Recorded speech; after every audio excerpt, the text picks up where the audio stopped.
there's a route that's well established in Madison that's called the Lake Loop that goes around Lake Monona, and it's roughly 13 miles, so that's a good training spot for a lot of people who are doing half marathons or marathons.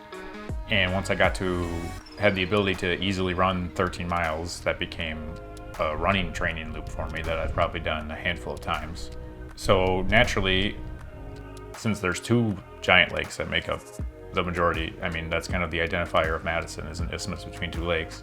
I thought, well, wouldn't it be interesting if you could run around both of them? Because I know the Lake Mendota is slightly larger, and I know that they've been completing parts of kind of trails and stuff to make it easier to get around that lake on bike. I mapped it out, and it was 34 miles from my apartment, which lies on the isthmus between two lakes. And I just so happened to be looking up this route about a couple weeks before my 34th birthday. So I've gotten interested in the last few years of doing challenges on my birthday. Once I realized it was kind of exactly the same number as my birthday, it kind of became obvious that that was what I was going to do. So it really just kind of fell into my lap at that point.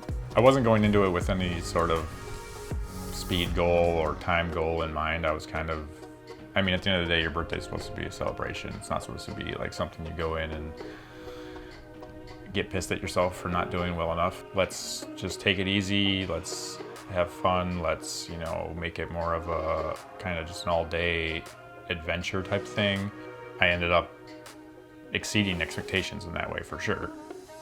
Even with a few extended stops to have lunch and stuff like that, I still finished in, I don't even know, something like 8 hours, which is really not bad. Just kind of went out there and got after it, and like I said, it was probably one of my more enjoyable runs that I've ever had, just because I didn't go into it with any expectations that I wasn't able to meet. It's nice to be able to create something that's important to the place where you currently are too. And I think that's what kind of inspired me to do the Figure-8 loop around the lakes, just how important those lakes are and what they mean to Madison and what they mean to me. I mean, I've been on both of them. I've been at their beaches. I've seen sunsets over both of them. They're kind of just a part of life around here.